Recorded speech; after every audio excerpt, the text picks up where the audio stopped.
کہ لڑکی بھی, لڑکا تو جاتا ہی ہے, جب وہ پہلی دفعہ جاتا ہے نا شادی کے بعد اپنی پتی کے پاس, تو پہلا جملہ اس کا کیا ہوتا ہے, مجھے مہر معاف کر دو. اور وہ بھی دماغ بنا کے آتی ہے, اس نے بھی شادی کی, وہ بھی دماغ بنا کے آتی ہے, وہ کہتی ہے ہاں معاف کیا.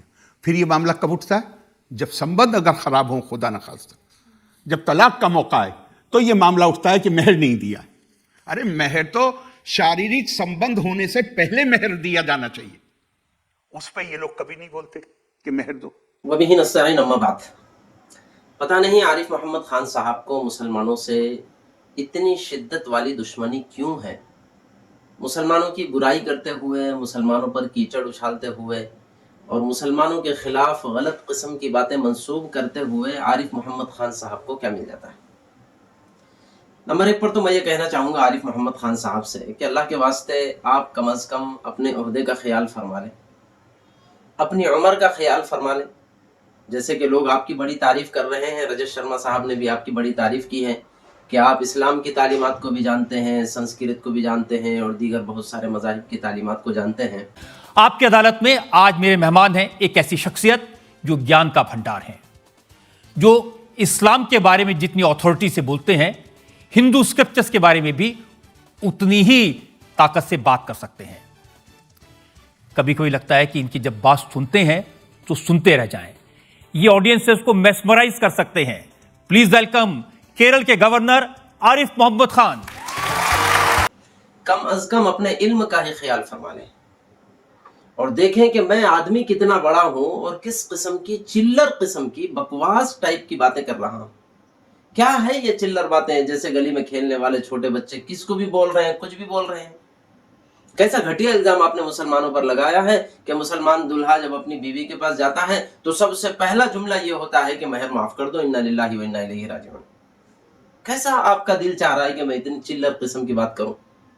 آپ برا نہ مانیں, دیکھیں میں بھی اسی معاشرے سے آتا ہوں, آپ بھی اسی معاشرے سے آتے ہیں, آپ بھی اسی دین سے تعلق رکھتے ہیں, میں بھی اسی دین سے تعلق رکھتا ہوں. ماحول میں بھی دیکھتا ہوں, آپ بھی دیکھتے ہیں. میں آپ سے سوال کرنا چاہوں گا, آپ نے ایسا ہی کیا ہے کیا؟ آپ کے بیٹوں نے بھی ایسا ہی کیا ہے کیا؟ جن لوگوں کی آپ کے سامنے شادیاں ہوئی ہے, ہو سکتا ہے چچاؤں کی شادیاں ہوئی ہو, ماموں کی شادیاں ہوئی ہو, دوستوں کی بہت سارے شادیاں ہوئی ہو, ان لوگوں نے ایسا ہی کیا ہے کیا؟ اور ان لوگوں نے آ کر کے آپ کو کہا ہے کیا کہ ہاں میں نے ایسا کیا ہے؟ کیسے آپ نے یہ الزام لگا دیا ہے کہ مسلمان ایسا کرتے ہیں؟ کیسا محسوس ہوا آپ کو کہ یہ الزام لگا دو؟ ہم جانتے ہیں, ہم اسی معاشرے میں رہتے ہیں. پرانے زمانے میں ایسا ہو بھی جاتا تھا کہ بعض لوگ اپنا مہر ادھار رکھا کرتے تھے کہ بھائی میں یہ مہر ادھار رکھ رہا ہوں, اب نہیں دوں گا, آپ کے بجائے بعد میں دوں گا. اور ہم سب جانتے ہیں پرانے زمانے میں لوگوں کے پاس اتنا پیسہ نہیں ہوتا تھا, تو ادھار بھی لوگ رکھا کرتے تھے اور اس کی اجازت بھی ہے. لیکن جہاں تک آج کے زمانے کا تعلق ہے تو الحمدللہ رب العالمین 999 لوگ اللہ کے فضل سے مہر کی رقم نقد دیتے ہیں. اور وہ ہم کیسے جانتے ہیں؟ بہت ساری مرتبہ ایسا ہوتا ہے کہ مسجد میں عقد نکاح کے وقت میں ہی نوشہ سلامت ہو, یعنی دلہا ہو یا دلہے کے والد صاحب ہو, وہ دلہن کے والد صاحب کے ہاتھ میں یا جو گواہان ہوتے ہیں ان کے ہاتھ میں یا قاضی صاحب کے ہاتھ کے ذریعے سے مہر کی رقم مسجد میں ہی ادا کر دیتے ہیں. اکثر و بیشتر ایسا ہو رہا ہے. ہاں بعض لوگ ایسے ہوتے ہیں کہ نہیں, یہاں مسجد میں نہیں, دلہا جب دلہن کے پاس جائے گا تو وہ خود ہی اپنے ہاتھوں سے دے دے گا, اور یہ بھی اچھا طریقہ ہے, دے سکتا ہے.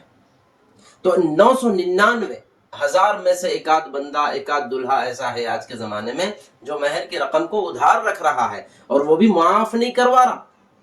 بات سمجھ میں آئی؟ پرانے زمانے میں ایسا ہوتا تھا کہ بعض لوگوں نے اسے ادھار رکھ دیا اور دینے کی توفیق نہیں ہوئی, تو ایسا تو ہو جاتا تھا, زندگیاں گزر جاتی تھیں.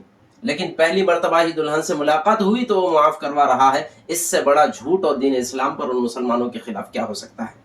اس لیے اچھی طرح سے ذہن میں رکھیں, ایسا بالکل بھی نہیں ہوتا ہے. عارف محمد خان صاحب نے, ان کو چونکہ عادت ہے مسلمانوں کی مخالفت کرنے کی, یا واللہ اعلم بالصواب, ان کا دنیا میں کوئی فائدہ ہوتا ہوگا, اس فائدے کے پیش نظر مسلمانوں پر الزامات لگاتے جاتے ہیں. اس سے زیادہ ان کے اس قول کی کوئی اور حیثیت نہیں ہے.